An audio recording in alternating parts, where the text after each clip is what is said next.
I can't even believe that that's possible. You haven't known him long. The hype around this. You have not known him long. What is it? It was until I went to Austin and the guy knew about Seeking Wisdom. He didn't. That he oh, was that like- guy, the That guy, fan. the fan. That That's he when was you like, realize oh, okay, that's I should something. pay attention to this. Yep, Okay. it's real. Wow. See how our book. Don't worry. I got my notes. Okay.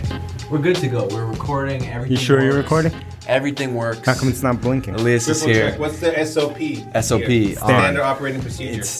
Unfortunately, it's It's here. weak. It's weak. They don't have a checklist. Okay. You can't do that. Jocko won't say it's here. I know. You think you could do It the? needs to be written. You think you could do the OODA loop with no checklist? We're gonna have to have a. There's no way. Yeah. Okay. I have a question. This is Elias's first time on the here. podcast. Before we get into what we're gonna get into, how long I'm have excited. you? I'm excited. How I'm long have excited. you known DC? I've known DC for almost 10 years now. Okay, so the listeners of the show, 10 which years. there are a lot of listeners of the show, almost 20,000 a month now. Don't give out those numbers. Oh, man. sorry, my It's bad. top I didn't secret. mean to give that out. Erase that part. What would you? What's something that listeners should know about DC? Oh, That come on, you've man. learned- What's that going on you've here? Wait, learned wait, over hold 10 on, hold years. on. Cut. Come on, we gotta Cut. break the ice. We gotta get Yeah. you loose. Tell them the story. Come about, on. about What? the pool swimming. The swimming.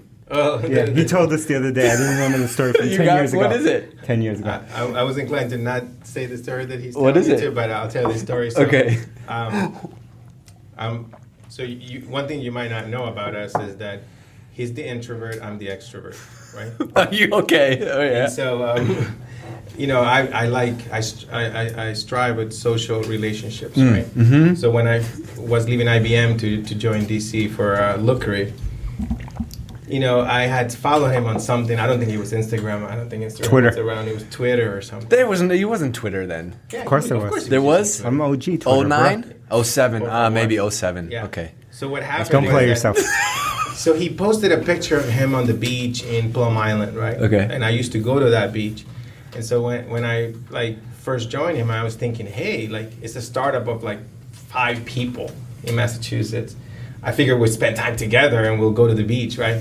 On my first conversation with DC on the job, DC starts telling me about some guy at his previous company that always wanted to go with him to the beach and his family. And DC is like, no, I'm not going to the beach with you. I work with you. I have my personal private life. It's different. I'm a very introverted, closed person. And that was the beginning of our relationship. When I realized never offer, invite DC to go to the beach. Right? That's Or great. your Never. family. That's great. DG never asked me No, to go to the beach. I never We've asked. only spent time together once with our families in 10 years. Once. That's a true story. Amen. Amen. I love it. All right. So That's how you keep I relationships love alive. it. That's a perfect place Yeah. to start. All right, so DC, I want you to kick this off because we have Elias on because he just came back from a unbelievable journey. You sent The him, journey just begun. The journey has just begun. You sent him down to Austin, Texas. It's funny because we had just done a podcast on this book a couple weeks ago. What's that book? About Jocko. It's called Extreme Ownership. Go and read it. Check it out. Elias had not read the book. No surprise. I still have not read Still it. has not read the book. Never Yeah. heard of Jocko. So what happened? Where did this idea come from? So I read this book when it first came out. Jocko Willink and Leif Babin. Leif Babin. Babin. And Leif, my boy, Babin. love this book. What's up, Leif? And it's about taking ownership. Everything that he talks about here is what I think about. And I had heard about him on a podcast about a year ago. And I knew he held kind of leadership training about a few times a year, right? And this is two ex-Navy SEALs commanders here, hardcore training. And so I thought, who here needs the most structure and discipline? The man sitting next to me, Elias Torres. So I signed him up because I know him so well. Of course. I signed him up Of to course. go to this event in Austin, Texas. And I knew that he would not even spend 5 minutes before landing and Prepping. arriving there, even finding out what the conference was about. So I sent them there knowing that they were going to wake him up at 4:30 a.m., have him do an exercise, running around. And ideally, the last day there was supposed to be a Brazilian Jiu-Jitsu event. And I thought I could picture, it was worth sending him alone to picture him getting strangled by a 250-pound Navy SEAL. What actually, before we get into this though, how did this actually happen? Did he call you and say, I want you to go to this thing? Did he text you and say, I've been thinking, I want to, how did you actually get there? I don't know. I think he just sent me a Slack and just said, "You're going to this conference." And it's like, okay. There was That's no the thing discussion. about me, though. I'm very obedient. You I'm are open to learning. I listen and I None do. of those No. things are true. No, the only thing that matched there was the only thing that I agree with that where I thought he was going to say was he's very spontaneous. Yes. Right? Yeah, so yeah. like I'm not surprised that you No, I'm a said procrastinator. you're going to Austin tomorrow and he was like, sure. Okay. No, Go I'm a ahead. procrastinator. I just don't think about this. He told me like 2 months ago. Oh, so you've known for a while you were going to Yeah, go yeah. first. But he said never you're- researched it. He said you're going to this conference, and Alicia was doing all the booking. And you thought I it was never some thought about Did it. you think it was some corny like training thing? I thought it was or- like a Tough Mudder or something like that. It's amazing. Amazing, dude. So, I don't know. He had no idea. So he went. okay. And we're going to get into what he learned when going. Yeah, because we're laughing a lot right now. This is going to be great, but there are a bunch of amazing lessons. I know you called me on Saturday and you just talked for 40 minutes straight, and I was like, this is something that we need to talk about on Seeking Wisdom. Absolutely. And I sent you a message right after, and you're like, I had the exact same thought. Yeah, and I had sent a message to the SLT team here before he went and said, I apologize in advance. Elias will come back more obnoxious than he is now after this conference. That is- because he's going to come back with military terms, Yes. Navy SEALs. He has hidden- he already he has the wristband He's from got the Jocko. wristband, yeah. What does it say? Get after it. So he is. All right, he has let's- been transformed. let's dive in here. All right, so People gotta know. All right, Well, so I mean, but everyone was surprised. Even Jocko was surprised because I missed my flight on Thursday, and Natural. I almost thought no, it was not me. It was a hurricane in New Okay, York, okay. but the connection, and so. I was like, should I go to this conference? Just one of those things. Right. I rarely been to a conference where I have like sat down and said, I'm going to go to this session. I'm going to this session. Anyway, so I almost didn't go. Alicia gets me another flight early in the morning, so I actually missed the half of the first day. okay. So I land in Texas. I take an Uber, a Fasten, and I showed up at this spa in Austin. It's like 140-degree weather. I think it was really, really hot. And then I walk into the spa, and I'm like, there's a conference here? And everyone's in bathrobes and like getting massages and stuff. You're like, this and is they're nice. like, conference is down to the right and left. And so I'm excited at the beginning, Right. thinking, maybe it's Man, DC relaxed. really hooked me spa up. vacation. You need to unplug. Never, never a happening. silent meditation camp or something. And so when I get there, I walk into this room, this big auditorium, right, with about, over 500 people. And then there's Leif and Jocko on stage. You had no idea. He didn't know who they were. Never seen either. I've never seen either of them. I haven't read the book. I don't know what extreme ownership is. I don't know. It's The amazing. guy has a podcast, right? And I don't even know their names because I'm trying to piece all these things together. And when I look around, Yeah. everyone is jacked. The arms, Sleeves. the tattoos, the haircuts. Yeah. I'm like, what am I doing here? How many people were there? You think 500. 500. Yeah. How many CTOs were there? None. You were the only one. They're all jacked military. Only SAS Everyone guy. is like firefighters, Right. ex-military, construction workers. Yep. It was an interesting crowd. They say they have had different crowds in the different towns, and I heard my first talk, and I'm like, oh my God, this is just full of gems here. I get it. I understand what they're talking about. It makes sense. I can use this information. So I was so excited that after the first talk, people were asking questions, and I saw people come up to Jocko. Jocko stayed on stage, answering questions from people they were standing in line. So everyone went to lunch, and I stayed there, and that's when I got my picture that I sent you. Yep. I got a picture with Jocko. Well, right about now, if you're watching on video, we'll show all the these pictures. photos. So And so what happened was that, and I tell him the story. Yes, I'm here. I'm in tech, startups. My partner sent me here. I didn't know who you were. And he's like, what? And he's like, you don't know who we were? You haven't read the book? And so this became my icebreaker with everyone I met in this conference, right? Because they're like, who is this guy who just shows up at this conference, doesn't know anything, Talking to everybody. doesn't know who Jocko is. It's like, what are we talking I about? met this woman. She lives in Pensacola, and she buys real estate all over the United States. And she's like, you definitely look like a techie. Show them on camera now. Let's get into those gems, yeah. though. All right. Let's get it. Yeah. So there's a couple different nuggets and places that we could go, but like the biggest I would say the biggest thing was we've had a lot of conversations, especially you two, millions of hours on the phone about like scaling the team. Yep. Right, and as we continue to grow this business, what needs to change? And it sounded like you got something really interesting about. There's like a message that we've kind of been hammering home, like, how do you scale the culture? How do you scale the team? And you kind of, that was the big takeaway for me from what I heard from you. There's just so many takeaways. I think I'm trying to figure out one of the things that really one of the people went and asked a question, and they say, how do I deal with how to create a sense of urgency? How do I deal with people that are not as motivated, right, to do their job? How do I get people to take ownership of this stuff? And that's something that every leader, every startup co-founder is always asking themselves. How do you instill this in individuals? And like I said, I haven't read the book, but one of the chapters in here, it says there's no bad teams, only bad leaders. And that's when I realized that we really, in order to scale this company, we have to become better leaders. And it's not just about, we are self-motivated, we are energized to do this, we're on this mission to change marketing and change how businesses communicate with their customers, but sometimes we feel like our team doesn't feel it the same way. DG. Right? DG. So, Excuse me. I started myself in my throat. What happened? So one of the examples was that he talked about discipline equals freedom. And he's big into the word dichotomy because Me too. David has both.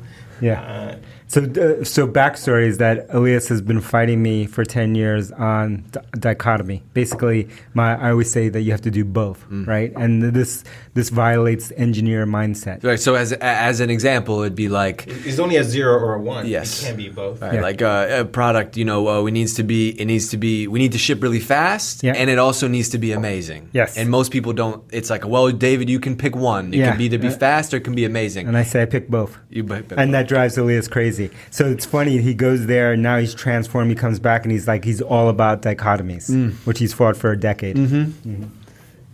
Life is a dichotomy. That's what I've been saying. And so what happens that he explained this, and he said that if you want freedom, like let's say you want financial freedom, you need to exercise financial discipline. Like everyone just wants, like, oh, I want to be able to do whatever I want. Instead, it's like you're going to have to work hard in order to do what you want. And so he instills as a leader that you have to explain the why, of what's the mission, why you're doing what we're doing. And I think that those are the areas that we can improve drift, right? In working with every single person in the team and say, okay, this is why we're doing this. And you want freedom, you want to have autonomy, you want to have ownership, then take the ownership, right? By exercising discipline. If you are disciplined, you're going to have more ownership and freedom into what you do. And I think that is really at the core of how we can scale drift for the next few years. Right? And what do you think? What did he say taking ownership means? Taking ownership, it was, look, my personality, right, is very simple.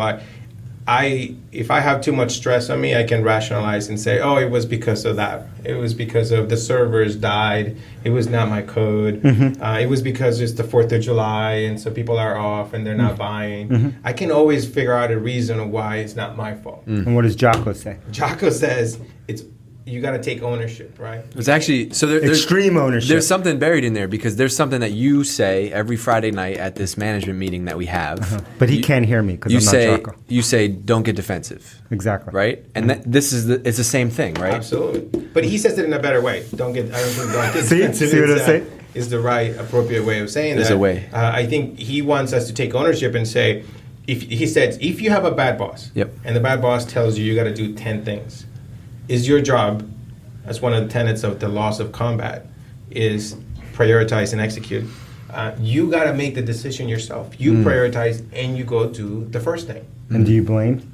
You're not going to blame the boss and say, oh, he gives me 10 things. Oh, I got a bad boss. It's terrible. He's asking me to do both. That's actually one of the ownership. This is like could be written by you. That's actually one of the things that you hammer on all the time, right? What do you say? You say what's the worst answer somebody could give you? I don't know. That's right? the worst answer. So if I say to you, you gave me 10 things I can prioritize, and you say why? I just say I don't know. So The best answer, though, is you say, well, DC, I picked these 2 things because of X, Y, and Z. I didn't do the other 8 because I decided to focus. And you're like, okay, cool. Yeah. Great. Awesome. Sounds great. Exactly. Awesome. So that was, we've talked about one thing in the past here is that you have to repeat yourself over and over, and you have to hear it from different people because it's going to take someone saying it in just the right way for it to get to you. And so even though I've been saying everything in this book here to Elias here for years in different ways, it took Jocko saying it in a better way for Elias, for him to resonate with extreme ownership, checking the ego, prioritizing and executing, decentralized command, all of the stuff that you see in here, we've talked about in different ways, but you need to hear it from the right person at the right time in the right context for it to get through to you. But the reason is that I went up to the mountain to bring this tablet for you to read it as well. No, but you need there's so many lessons in there that we've talked about on Seeking Wisdom all the time, right? Yeah. Which is like why you read books, why you listen to podcasts, because it might be, in reality, we say this all the time. Every business book says the same freaking thing. 3 things, Yep. but it's just in the right context at the right time that you hit it. So maybe you knew you weren't going to learn anything new at this conference, but sending him to hear it from Jocko, Different voice. Yeah, and he came back, and we'll talk about the muster in a second. Okay. But he's also come back and started to take notes, and so we have photos that we'll post of the notes that he took on the bag of a restaurant around here. He wrote some notes there that I think we're incorporating into onboarding here. Yeah. Right. Well, that's what I can now do because I get up early in the morning. Oh, why did you start that? I get up so I can attack the day. Okay. All right, so this is... How many times have we talked about getting up early in the morning? We're recording every day. What time do you get up, DC? 5 a.m. I get up at 4:30. 4:30. All right. That's pretty good. And what was the muster? Tell the people about the muster. The mustard. There's this word I cannot even pronounce. It's in French. I think it's like the bugle sound, and that's like a 4:30. Okay. 4:45, we met at the tennis courts. This is at the event. At the event, right? So it was such a huge lesson on discipline because the night before we had just finished this barbecue, and we came back, and there was a whole bunch of people at the bar at the spa. And I was ready, to party. Have a couple drinks. Get a couple drinks, Yeah. get loose, talk to some people, the extrovert. But then I thought about it and I said I had to get up early. Yeah. I had to get up at 4:30. So I better go to bed. Did you? I went to bed. So Jocko made everyone at the conference get up at 4:30 a.m. for what he calls the muster, to work out outside of 4:30 a.m. to teach them that there's no excuse for not working out every day, whether you have no equipment, no weights, no equipment, no training, that you can get after it in the morning. Every day. Yeah. He has an awesome YouTube clip on why he gets up at 4:30, right? And so, but we get that. What's your tell us for the people that aren't going to go listen to it? What's the reason he gets up at 4:30? It's something that I've experienced now in my life, right? He says, "Who's going to be able to go work out at 4:30, right, in the afternoon? Right. Who can do that, right? You have family, you have jobs, you have interruptions, you have responsibilities, you have traffic. It's just impossible to do that." And so he says, "You got to do it at 4:30 when everyone else is sleeping, including the enemy." And so he's like, that's another thing about Jocko. Jocko is obsessed with the enemy. And I think that's very important. There's a lesson in there. There's a huge lesson, right? Save that. Let's come back to that. Keep talking about, so the 4:30. 4:30. That's the only time in the day that you actually have to yourself. Yeah. Everybody at night wants to get drinks. You got to go meet with, investors, recruiting, whatever, team. People want to party. Yeah. Nobody's asking you to do that at 4:30 in the morning. Nobody. It's amazing. There's just no one around at 4:30. Okay, so you've done this ever since you've gotten up at 4:30 every day. Since I came back. Is it hard? Boston. Yeah. So I was getting up around 6:30. Yeah. So this is 2 hours earlier.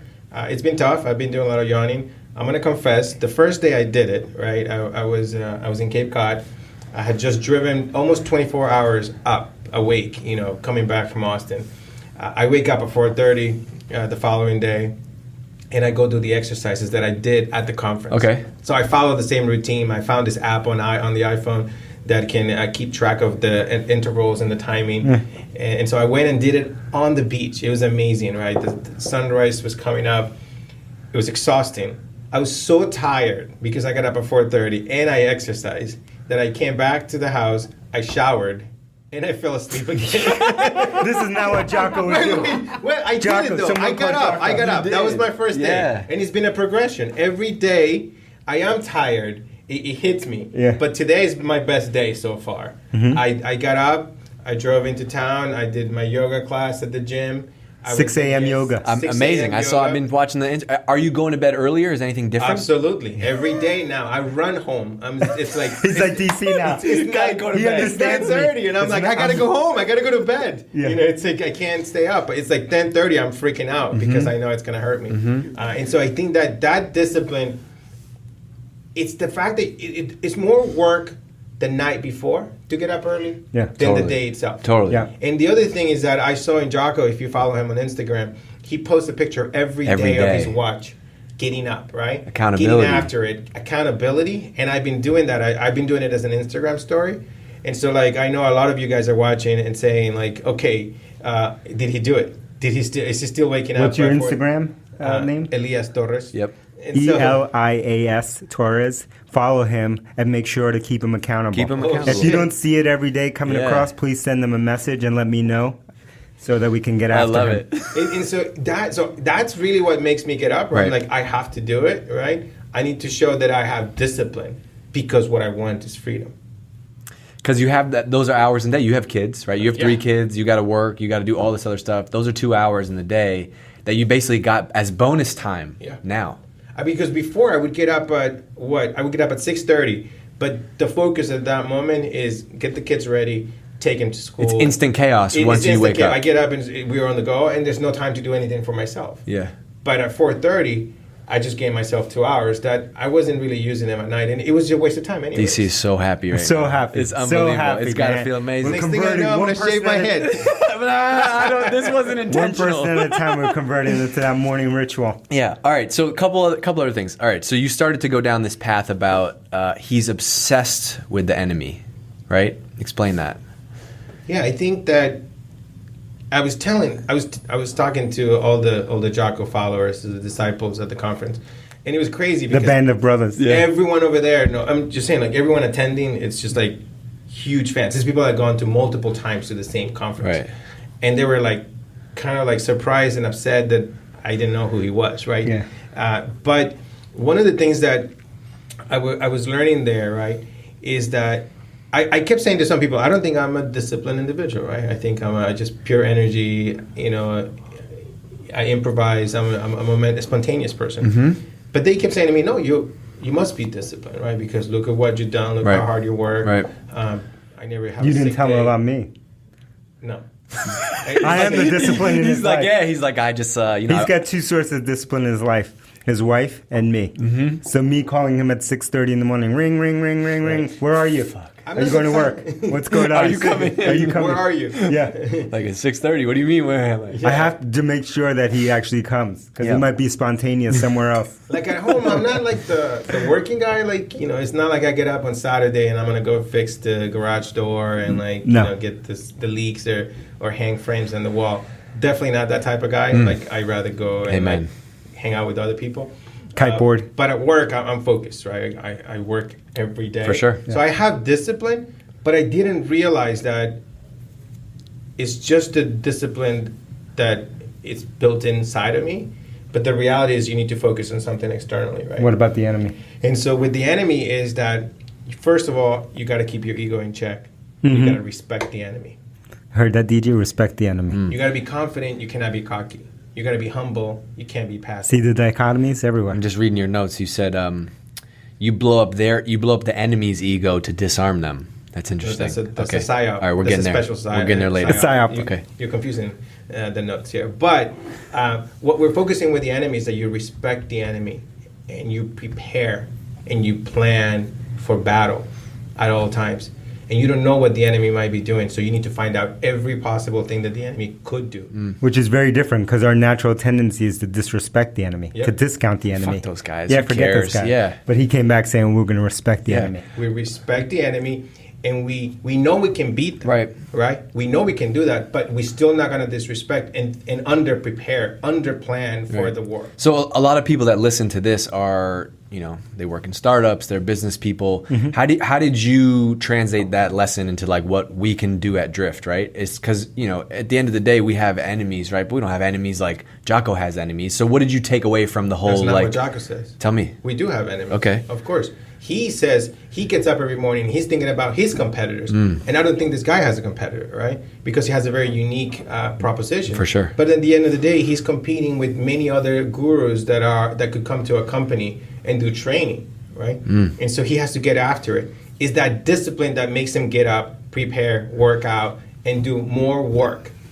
There was a story where he's talking about a bad boss or somebody talking smack in the company and you're like not getting the promotion or something. And he says, this is my technique. You ignore them and you outwork them. And this guy goes, you work and you work and you work and you work until this guy has nothing else to talk about except that you outwork them to death. And so this is the mindset, right? And so I think but that's DC, we could send him off on a bomb right now because this is a topic that we've talked about a lot. Is that today there's a big sense of entitlement, right? Especially in the don't get me started, bro. In the industry that we live in, right? So you're saying his approach is like I'm trying to know one of the seltzers, but no name brand. No name brand. Crack one of those. It's just a seltzer if you're listening at generic home. Seltzer. Because I haven't gotten my free case of seltzer yet from that company I mentioned before. We just plug them. All we do is plug them. But the point is like you take the discipline to outwork them instead of saying, oh, why that person's been here. Like same reason you say I don't want to do promotions based on time, right? Yeah, I hate just it. because somebody's been here for a year doesn't mean you just automatically get more money and get a promotion. That works at the post office. Another thing about the enemy is that he mentioned that you always have to be planning, and the reality is that you might be understaffed or you might have less resources than the enemy, right? But there's one thing that you can always beat them on, and that's on aggressiveness. So this is where he said default to aggressive. I need to read the book again. I don't. They just use this thing called default aggressive. Okay. When you act, right, in the OODA loop, which is observe, orient, decide, and act. When you take in that last step, when you're making taking the action, you need to choose to always act default aggressive. Because what OODA loop. So all right. So what do you take out of that? Like, how does that translate back to what we do every day? Oh, I love the OODA loop and I love that concept because I think there's the simple way that I think about it is like there's a time to do retrospective. I forgot the debrief. Do the debrief, which is like to go into like, should we do it this way? Should we have done it that way? To kind of like have that discussion. But that's a very different time and place from when you're in the midst of observing, orienting yourself, deciding on something, and then taking action. When it's time to get after and go for it, go 100% in, and then know that you're going to have those other times, right, back to ebbs and flows, where you're going to step back, assess, and understand, right? And I think a lot of times we mix those things up, and when it's a time to act, we may be in a time of thinking and observing and do retrospectives when it's actually the time they act. So you just got to know how to take that flow. Or just even in your day-to-day stuff, like you could spend your day doing 3 things and doing them 15-20% each. Or if you pick one thing, which we talked about all the time, one they going deep on that one thing and hit it hard. Yeah, go in and then take the time once you're outside of that loop to actually understand what you could have done better. All right, I think you hear sometimes in the tech world, it's like how a lot of founders don't want to name their competitors, right? And they're like, every time we were just talking about this. Oh no, we don't have competitors. This is a whole new market for us, right? Yeah. Oh, it's niche. Oh no, they do this and we do it slightly different. We don't really compete, right? But that's not what Jocko says, right? Jocko has to have that focus, that external focus. There's always someone out there getting up earlier, preparing more than you, possibly, right? And you need to be out doing them. Right. Even if you don't think there's a direct competitor, there's something else competing for somebody's attention, for sure. Time, mind share, whatever it is. All right, 2 other things, and then I want to talk about the debrief, and I want to wrap up and talk about onboarding. So let's talk about the debrief because this goes. When he started talking about the debrief, the first thing this reminded me of is Bill Walsh. Yep. Standard of performance. Yep. Right. Yep. After Always. the game, breaking down the tape, right? Everything. So and always having it, right? The standard Always. performance, right? That wasn't a time. It's not to be taken as criticism, but it's like we're going to learn every time we act. We're going to have time to learn from that action. Totally. And I think we have a lot of those principles at Drift. I think that Jocko's book and outline is giving us more structure, and that's where the paper bag notes came from. That we need to structure this, because what happens is that in order to scale, we can't have, DC and myself explaining every single instance to every single new team member, right? Every time they join, for months, explaining how we do things, right? But what happens, and we've been pushing always to everyone to be very open and listen to feedback and not, get defensive, as we like to say here. But the reality is that I was talking to this guy David Burke, who is an even much bigger badass than Jocko. He doesn't look it. He's like the skinny guy, but he brought on the most heat when he gave the talk on the OODA loop. He's a Top Gun, fighter jet pilot, David Burke, which, definitely I made a really good connection, because he's telling me this story over lunch where he's done 400 landings, right, out at sea with this fighter jets, and he said most of them were good, some were, very few were really, really good, some were okay, some were bad, but he never really crashed the plane. Yet for every single landing, he had a debrief. For 400. 400 landings, and this guy is sitting down with a whole bunch of experts, right, and professionals, and going through every single step in the landing and identify small mistakes that he made in order that he can get better. Damn. Damn. You know what I'm thinking about? What's that? I do that sometimes, right? Sometimes. Like, then that's the biggest change, right? Like, we do it sometimes. Yep, the that's the discipline checklist. to do it every single freaking time is what After 400 that's times. the difference, right? Yep. And so I was like, how do we do this? How do we teach this? And I think what I got, pieces of the conversation I had with Jocko and privately, and then David, is that I came up with, I think, is like I was sharing with David, 3 ways of giving feedback here to the team. The first one is that we're going to focus our time on creating a better training, onboarding process. That is, when you first join Drift, Yep. I got this directly from Jocko. He says, train them, spend a day, 2 days, 3 days on showing everyone here that joins how do we do things here. Wasn't there like a Colin Powell tweet or something or thing that he talked about that you've mentioned before about that? Like, Definitely about over-investing in training, right? Like if you tell somebody this is going to be hard as hell up front, that completely changes the expectation. Like, I'm going to hammer on you, right? But if you've never had that expectation, setting it up front sets the tone for how this is going to be the first 3 months. Colin Powell said in one of his books that what he would do with, and this was with the closest people to him, his aides, he had multiple aides, was that here's the training process that we have. For some amount of time, I'm going to be micromanaging you on every single detail for months, the smallest detail. And then after that amount of time, when you're starting to pick those up, I'll start to pull away some more, but I'll still be involved. And then ultimately, there's going to come a point where you have mastery, you've exhibited mastery, and then you'll barely see me. You'll barely get feedback from me. And that is the progression that you're going to go through, but everyone's going to go through that super hands-on micromanage until they can almost through osmosis and learn what the pattern is. Right. So like you both as founders getting super involved in onboarding now, right? He's the equivalent of that, right? Yep. You're like, this is how we're going to scale this. It's going to be onboarding. It's going to be the first week, whatever. We're going to throw it all on the table. Yeah, we recently had a group of HR professionals from Boston, and with companies like as large as 250 people in some cases, and they had just hired for an HR position to create onboarding at a company, right? So we're going to start that much earlier here at Drift, create that onboarding process that is, run by us to really teach people the why of the mission. Yep. And how do we do things, and teach these principles like discipline equals freedom, taking ownership, right? So training is the first one. Training before we start doing that. The second one is debriefing, right? It's very different to say we're going to debrief and we're going to go talk about it, right? It's kind of like a retrospective, but it's happening after each mission, right?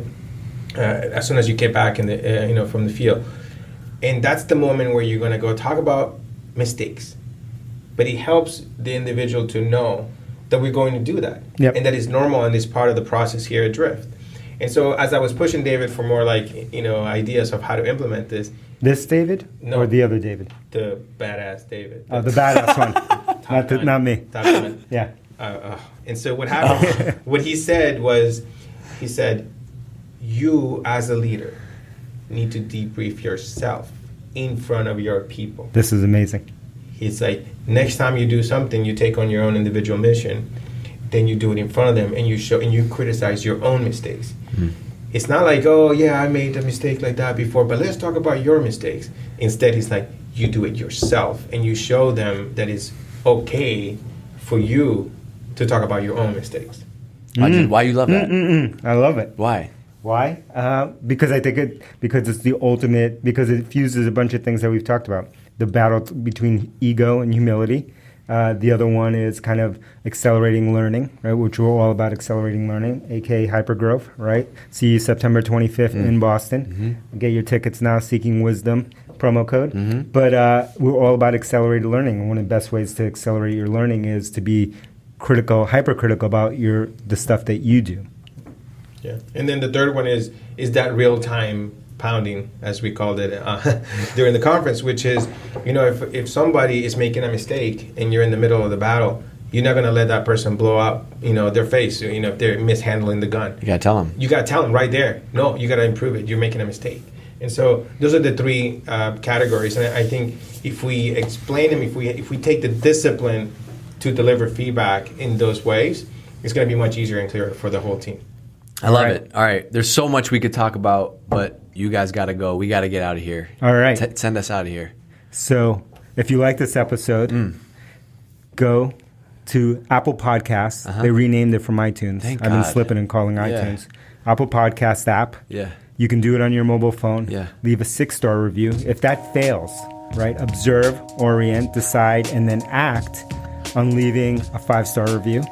Shout out Amy and DHD. And if you like this guy here, Elias, and you want him back, if you could understand him, you speak Spanglish. I'm Spanglish too. We'll have him back. We'll have him back for some more. We'll have him back. Yeah. Elias, you got anything to say to the people? 5-star reviews only. Hypergrowth. Do I have to go to another conference so I can get invited again? Or? You should be good. You should be good. Yeah, we'll see. We'll see if the people like you in the. We'll debrief on this episode. See everyone at Hypergrowth September 25th. It's going to be real. And you're going to meet Elias Torres in the flesh, and he's going to drop you some science on OODA loops. Follow me on Instagram.